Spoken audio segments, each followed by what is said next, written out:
माझ्या भाग्याचं माझ्या सौख्याचं लीन सोन्याचं माझं कुंकू रोज पूजिते रोज जपिते लाख मोलाचं माझं कुंकू हा हा हा कुंकू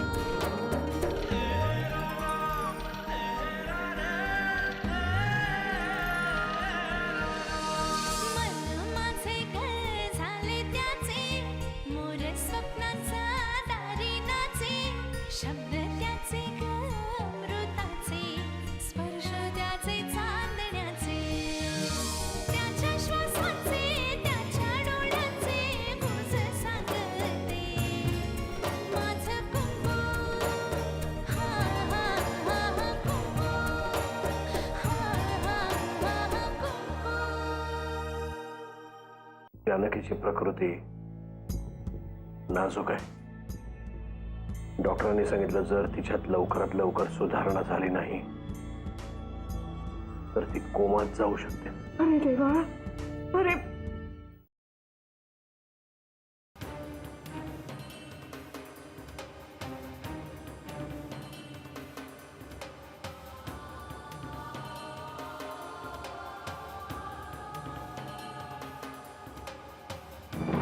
झालं ना समाधान?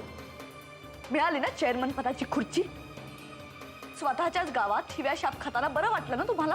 हे बाहिल्या मलाही हे सगळं अनपेक्षितच आहे. रमावतीमध्ये एखाद्या किल्लेदाराशी असं वागायची लोकांची हिंमत होते कशी हेच मला कळत नाही. मग भाऊजींना जाऊन विचारा लोकांची हिंमत कशी काय झाली. आणि मला हेही कळत नाहीये की जर माझ्याशी असंच वागायचं होतं तर हे पद दादानी मला दिलंच कशासाठी? कशाला म्हणजे? हा आता तमाशा पाहण्यासाठी? मला तर वाटतं भाऊजी सुद्धा त्या गर्दीत कुठेतरी उभे असतील. हे सगळं दादानी करून आणलंय ह्याच्यात तर शंकाच नाही. तर वाईट एका गोष्टीचं वाटतं अहिल्या, दादा माझ्याशी वागताना इतक्या खालच्या थराला जाऊ शकतो? तर काहीच नाही. खरं तर यापेक्षाही मोठा प्लॅन असेल त्यांचा. पण आपलं नशीब म्हणून आपण तिथून पळून गेलो. नाहीतर आपली गाडी जाळायलाही कमी केलं नसतं त्या माथे फिरू लोकांनी. हे सगळे माथे फिरू लोक त्या आडारकरचे होते. काही दिवस जाऊ देत, त्या आडारकरला सुद्धा असा सोडणार नाही मी. काय करणार तुम्ही त्या लोकांचं? सांगा ना. इथे आपलंच नाणं खोट आहे. नाहीतर कोणाची बिशाल होती तुमच्याकडे मान वर करून पाहायची? अहो आपल्या बरोबर आपलं लहान मूल होतं, त्याचा तरी विचार करायचा. दादा आता कुठलाही विचार करण्याच्या पलीकडे गेलेला आहे. त्याचे राजकारणातले डाव आता तो घरातल्या माणसांवरही टाकायला लागला. हे बघा, आता मात्र तुम्ही गप्प बसू नका. झालेल्या प्रकाराबद्दल त्यांना जाऊन जाब विचारा. रमावतीत झालेला हा सगळा प्रकार काही साधा सुद्धा नव्हता. यामागे नक्कीच काहीतरी मोठा डाव रचलाय त्यांनी. दादाला यातला प्रत्येक प्रश्न मी विचारणार आहे आणि त्याला उत्तर द्यावंच लागेल. पण कधी? मी काय हा अपमान असाच विसरून जाऊ? ते काही तुम्ही आत्ताच्या आत्ता त्यांना जाऊन जाब विचारा. माझं घर करणारा आत्ताबाईंनाही जाऊन तो जाब विचारा.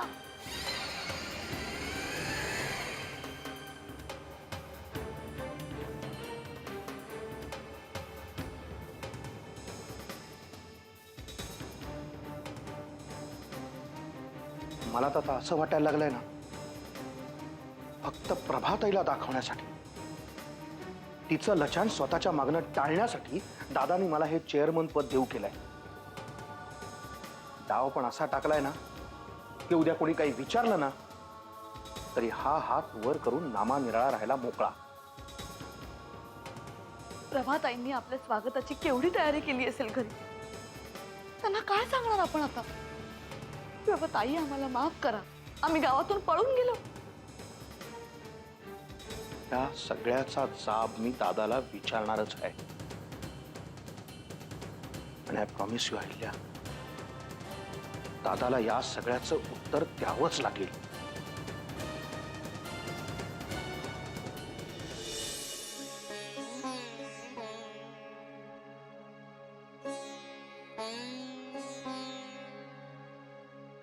आतेबाई माझं ऐक, आता तू घरी जा.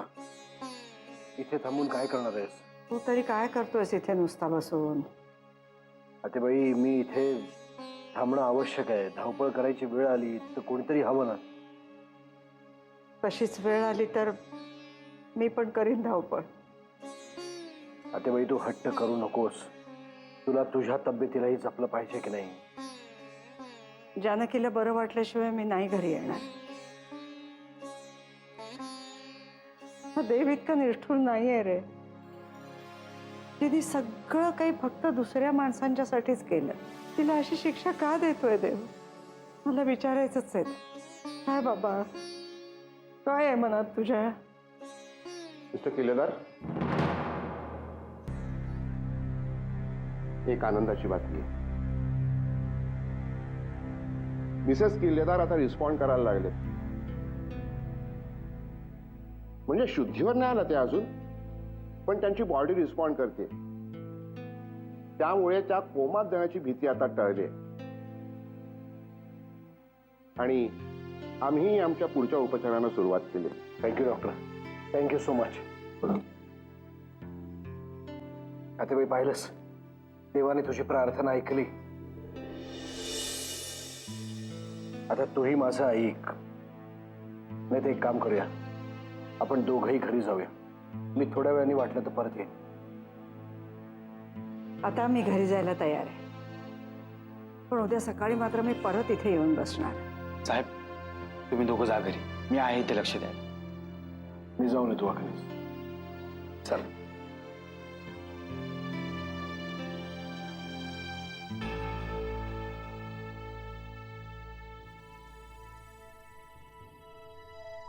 नरसिंहा, मी जरा आता पडते बाबा.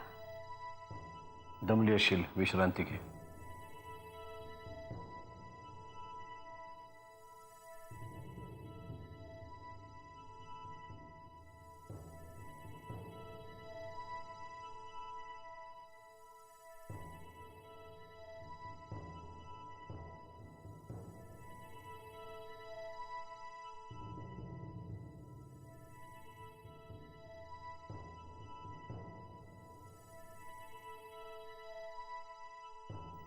विश्रांती घेऊन झाली असेल तर माझ्याशी बोलायला थोडासा वेळ आहे का तुझ्याकडे? अरे, तू कधी आलास? का मी रमावतीहून कसा आलो याचं आश्चर्य वाटतंय का तुला? म्हणजे म्हणजे म्हणजे रमावतीत आज खूपच छान स्वागत झालं माझं. ठीक आहे. थांब दादा,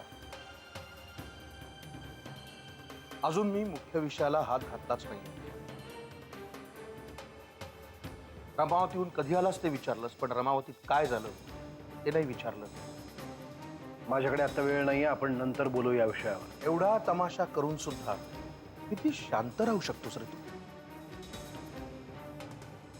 मला शिकव ना तुझ्यातला हा शांतपणा.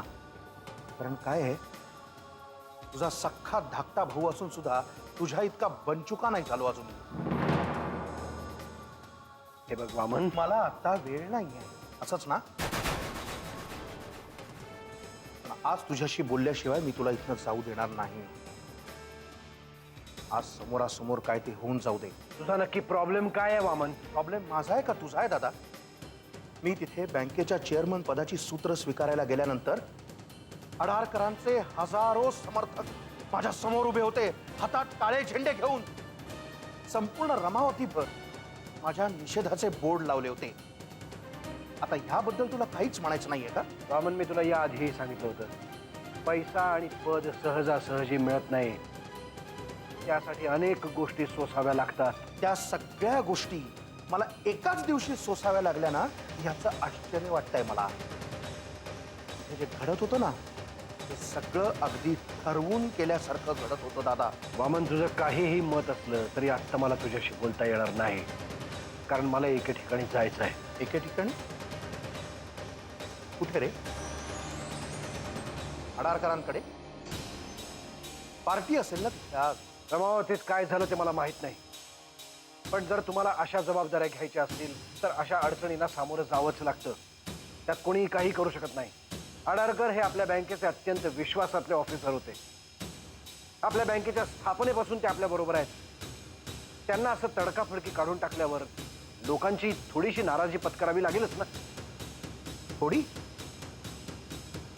जवळजवळ सगळी रमावती माझ्या निषेधाचे बोर्ड घेऊन उभी होती. थोडी मी एवढंच सांगू शकतो की हा लोकांच्या मनाचा अचानक झालेला उद्रेक असू शकतो. आणि मला एवढंच कळतं की लोकांच्या भावनांचा कितीही उद्रेक झाला तरी निदान रामावतीत तरी नरसिंह किल्लेदाराच्या भावाच्या अंगावर असं जायची लोकांची हिंमत होणार नाही. यावर मला काहीच बोलायचं नाहीये.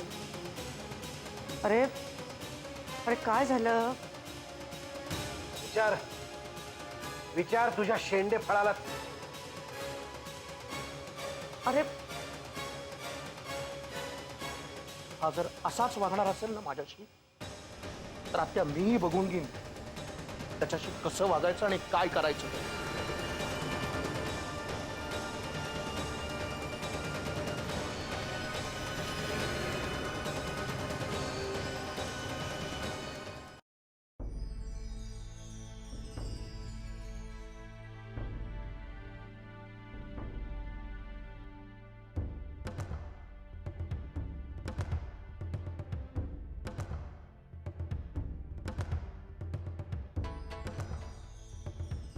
आता तू इथे का आलीयस? माझी समजूत काढायला. आत्या जर काही बोलायचंच होतं ना तर त्याला तिथेच बोलायला हवं होतंस तू. मी तुझी समजूत काढायला नाही आले. तुला समजुतीच्या 2 गोष्टी सांगायला आली आहे. अरे लाज नाही वाटत का रे तुला त्याच्याशी असं वागायला? घरात प्रसंग काय? तुझं काय चाललंय काय?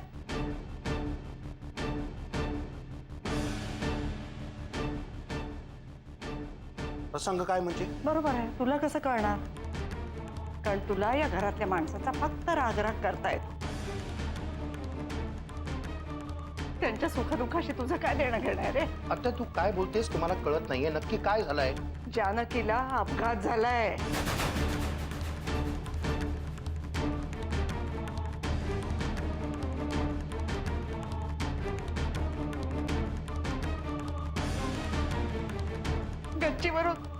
गच्चीवरून पडली आहे ती. काय? जानकी गच्चीवरून खाली पडली आणि हे मला कोणी कळवलं सुद्धा नाही. कसं कळवणार? तुला या घरातल्या माणसांचा फक्त राग करता येतो. तुला काय आत्मीयता राहिली आता आमच्याबद्दल? तू हे काय बोलतेस सत्या आता? मी बरोबरच बोलतेय. तसं नसतं तर तू आता त्याच्याशी असा वाद घातला नसतास.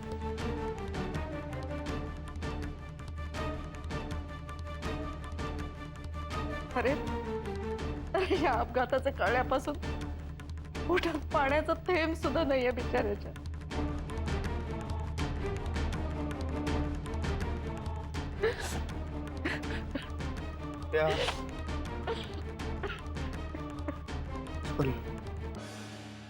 सॉरी.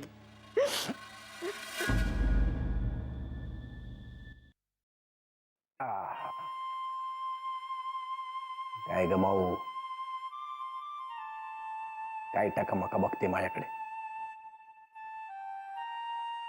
आईची आठवण येते. हो हो खूप आठवण येते ना. मला पण येते. खूप आठवण येते. पण काय करणार? आई आजारी पडली की नाही. पण तिने निरोप दिलाय तुला. मला अजिबात त्रास द्यायचा नाही. नाहीतर तिला त्रास होईल की नाही. Good girl. Very good girl.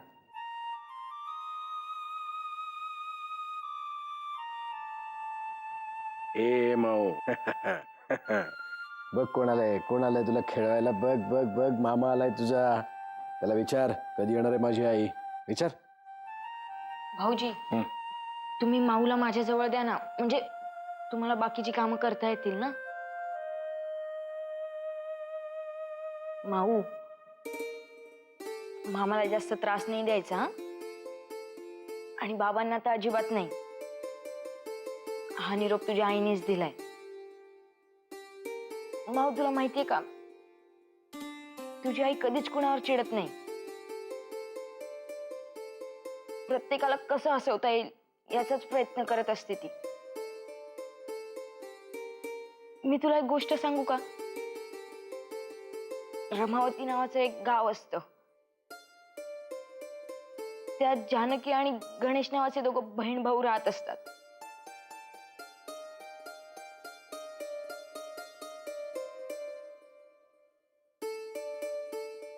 जानकीच्या बाबतीत जे घडलं ते भयंकर आहे. मला वाईट एकाच गोष्टीचं वाटतंय, मला इतक्या उशिरा कसं काय कळलं? सांगू तुम्हाला उशिरा कसं काय कळलंय? कारण कोणालाही तुम्हाला काहीही सांगायची इच्छा नव्हती. बरं, आता कोणाला इच्छा असू दे नसू दे, मला त्याच्याशी काहीही घेणं देणं नाहीये. मला जानकीला भेटायला गेलंच पाहिजे.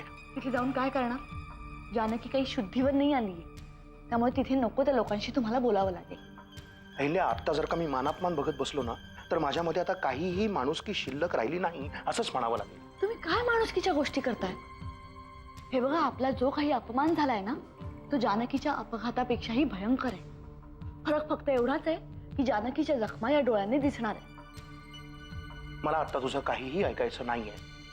मी जानकीला भेटायला चाललो आहे. हा, अहो, असं काय करताय?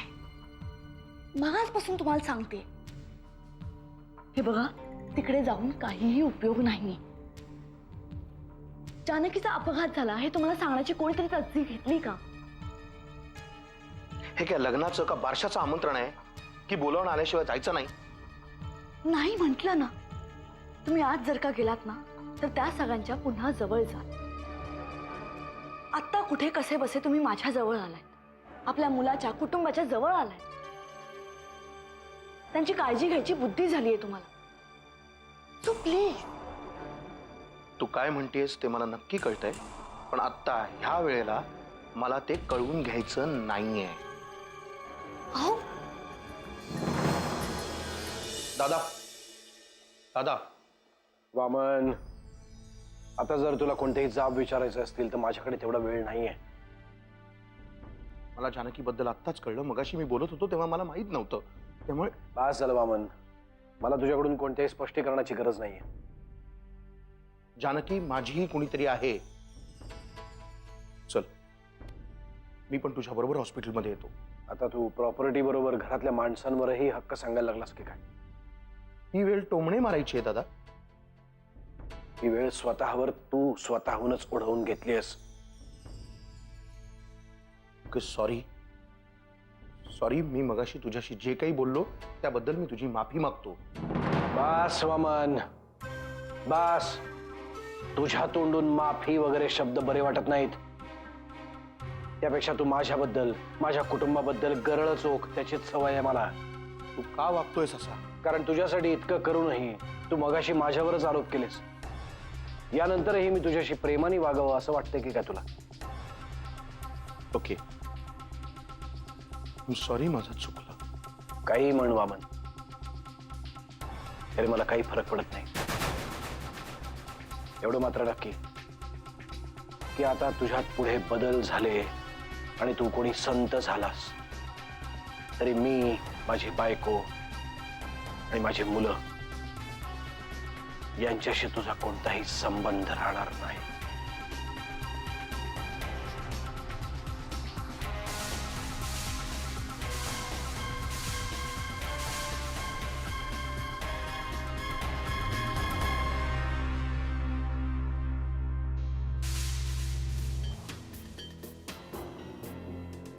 बरोबरच आहे दादा तुझं. कदाचित तुझ्या जागी मी असतो तर असाच वागलो असतो. नाही बाबन, माझ्या जागी तू असतास तर ह्याहीपेक्षा वाईट वागला असतास. मी तर तुला फक्त हॉस्पिटलमध्ये येण्यापासून अडवलं. जानकी जशी तुझी बायको आहे तशीच माझी बहीणही आहे, माझी मुलगी आहे. आपला जो काही वाद चालू आहे तो तसाच चालू राहील. त्या वादाचं पुढे जाऊन काय होईल, कसं होईल मला माहित नाही. माझी अशीही अपेक्षा नाहीये की लगेच तुझी माझ्याबद्दलची मतं बदलावीत. खरं तर तशी बदलण्यात मला रसही नाहीये. बघितलंस, अजूनही तुझ्या बोलण्यातला विखार तसाच आहे वामन. आज घेऊन येणार आहेस का तू हॉस्पिटलमध्ये?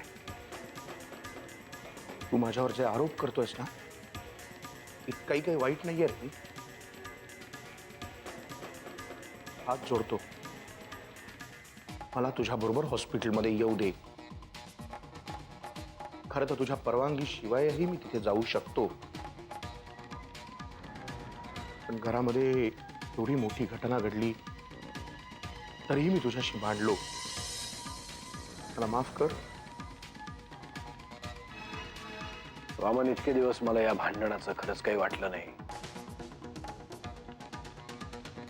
कारण फरक इतकाच होता, इतके दिवस तुझी बायको माझ्याशी भांडायची, पण आता तूही. दादा बास. मी म्हणायला हवं खरं तर बास वामन. घरात जे काही चालवलंयस ते बास कर आता. मी तुझ्याबरोबर हॉस्पिटलमध्ये येऊ का नको?